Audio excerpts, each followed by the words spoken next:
Assalamualaikum warahmatullahi wabarakatuh. Salam sejahtera untuk kawan baik Nur Iswan Channel. Salam menjernihkan pikiran dan menebar kebaikan. Kawan baik, terkait dengan Pilpres 2024, ada satu acara yang digagas oleh Najwa Shihab bersama UGM yang mengundang para bakal calon presiden untuk memaparkan gagasannya. Pada segmen ini khusus saya ingin melihat salah satu tema menarik yang diangkat oleh Mbak Nana, yaitu terkait dengan pendanaan politik, baik pendanaan partai maupun pendanaan bakal calon presiden, mungkin juga bakal calon gubernur atau kepala daerah. Karena selalu saja soal uang ini selalu saja menarik dibicarakan, tapi seringkali kita luput untuk memberikan perhatian dan mencarikan solusinya. Kan ujung dari semua pendanaan politik ini adalah bagaimana kita menghasilkan para pemimpin baik di eksekutif ataupun legislatif yang kemudian bisa kita harapkan menyuarakan suara-suara publik, menata pemerintahan dan mengawasi jalannya pemerintahan melalui legislatif.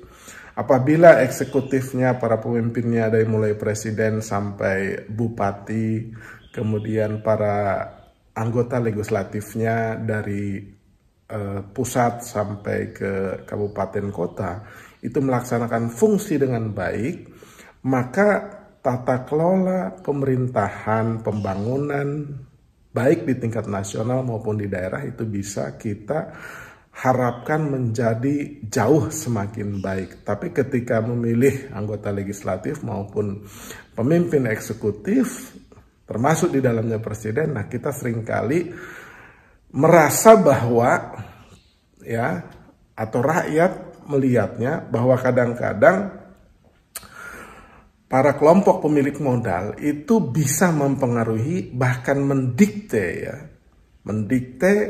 kebijakan. Jadi para pemilik modal ini atau para pemilik bisnis ini akhirnya bisa mempengaruhi berbagai kebijakan di tingkat eksekusi sehingga kebijakannya itu menjadi bias. Itulah kenapa selalu dikatakan tentang oligarki dan lain sebagainya, yaitu masalah gitu. Jadi akhirnya tata kelola pemerintahan yang berimbas kepada dunia usaha itu tidak bisa berjalan dengan adil lah, kira-kira begitu. Selalu ada keistimewaan. Nah, di sesi Mas Anies Rashid Baswedan itu ketika ditanya itu, masalahnya kan politik itu membutuhkan ongkos ongkos politik, misalkan transportasi ke sana kemari, dan transportasi ini nggak main-main, tidak hanya darat tapi juga karena kita negara kepulauan, perpindahan antara titik kampanye ke titik kampanye yang lain atau titik di mana sosialisasi gagasan maupun sosok itu dilakukan dari satu titik ke titik yang lain, itu juga perlu pembiayaan karena setidaknya pakai pesawat terbang tuh. Nah itu saja sudah berapa, belum kalau menyelenggarakan acara gitu, belum kalau mencetak kaos, mencetak alat peraga seperti baliho, spanduk, billboard dan yang lain sebagainya, belum kalau konsumsi, kalau ada acara-acara kan harus dari mulai kopi, minuman, snack sampai makanan. Nah, ongkos-ongkos itulah yang kemudian menjadi sumber pendanaan yang kalau tidak dibicarakan dengan transparan dan akuntabel itu bisa menjadi masalah yang pada akhirnya mendikte si capresnya. Jadi uang itu di dalam politik itu penting tapi bukan segalanya gitu, bukan segalanya.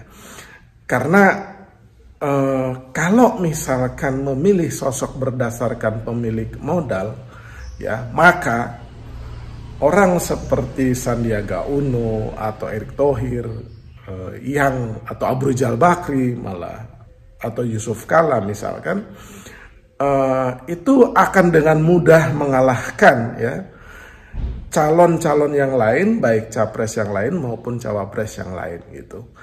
Jadi pertarungan politik, walaupun memandang uang itu penting, logistik itu penting, pembiayaan nanti pada masa kampanye itu penting, tapi bukan segalanya dan bukan penentu kemenangan gitu. Kalau kita ingat dulu ya, Pak Jokowi di awal-awal 2014 ketika ia pertama kali terpilih dan jauh sebelumnya ketika ia terpilih jadi gubernur dan bahkan menjadi presiden. Nah ketika itu hegemoni kekuasaan itu kan dipegang oleh Pak SBY dan besannya Pak SBY itu adalah Hatta Rajasa yang berpasangan dengan Prabowo Subianto. Nah kalau melihat ilmu kalkulasi logistiknya ya, Presiden yang sedang menjabat Pak SBY dan besannya itu maju sudah barang tentu menganggap bahwa urusan logistik itu amat sangat melimpah. Dan jika ukurannya logistik maka Prabowo dan Hatta itu akan menang dengan mudah. Tetapi faktanya masyarakat memilih Pak Jokowi ya yang sebelumnya gubernur kemudian menjadi capres ya. Kalau dilihat uangnya Pak Jokowi ya tentu nggak akan sebanyak itu. Sehebat-hebatnya Pak Jokowi mengelola bisnisnya itu bisa diukur besarannya. Tetapi faktanya kan dengan dalam tanda petik keprihatinan dalam hal logistik ya, toh Pak Jokowi bisa mengalahkan Prabowo dan Hatta Rajasa. Memang Pak Jokowi berpasangan dengan Pak Yusuf Kala itu. Setidaknya kalau Pak Yusuf Kala punya grup usaha namanya Kala Group, ya pasti berkontribusi lah. Tetapi jika dibandingkan dengan Prabowo Hatta Rajasa, ketika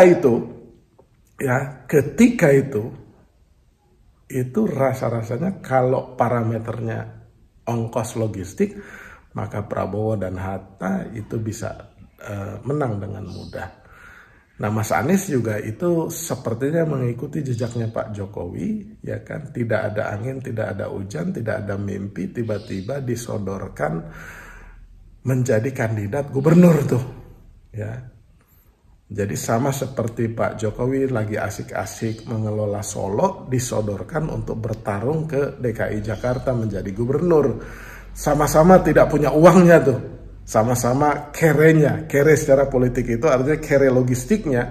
Jadi kalau parameter dua sosok ini bahwa uang adalah segalanya, pasti Pak Jokowi maupun Mas Anies itu udah menolak duluan tuh, karena tidak kuat, karena harus habis berapa puluh miliar bertarung di pilkada DKI itu tuh. Jadi kemiripan nasib politik Mas Anies dan Pak Jokowi itu seperti itu. Dan sekarang Mas Anies kemudian dideklarasikan, diundang dan diminta menjadi bakal calon presiden. Sama seperti Pak Jokowi dulu ketika diundang untuk menjadi capres di 2014 tuh. Nah lagi-lagi kondisinya, jadi kalau Mas Anies dan Pak Jokowi mempertimbangkan, aduh dari mana dana kampanyenya, karena pasti triliunan gitu. Tapi karena mereka punya tekad kuat untuk mengabdi dan didukung oleh begitu banyak kalangan, ya terutama tokoh-tokoh partai misalkan, ya mereka akhirnya percaya diri dan dana politik itu datang dengan sendirinya. Mas Anies menyampaikan bahwa di beberapa tempat ia terus terang saja misalkan dibantu oleh para pengusaha menengah dan ke bawah. Jadi pengusaha-pengusaha lokal itu mereka urunan ya, apabila Mas Anies datang itu urunan untuk membiayai.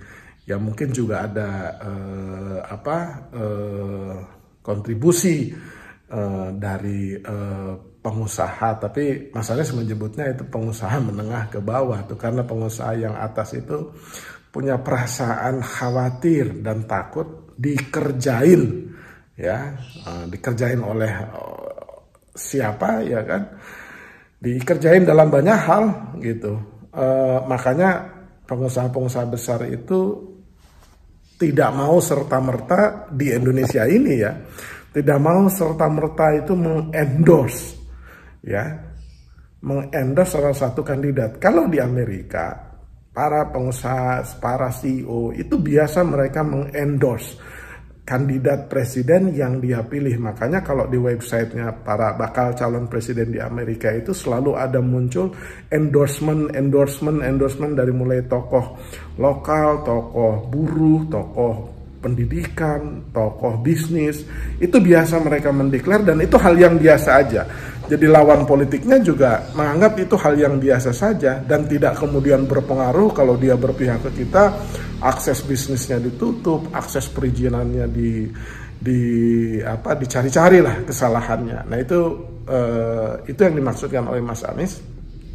Mudah-mudahan ia bisa menciptakan iklim politik di mana ketika terjadi pertarungan itu tidak harus berimbas kepada ketakutan yang tidak perlu gitu. Demikian kawan baik. Terima kasih.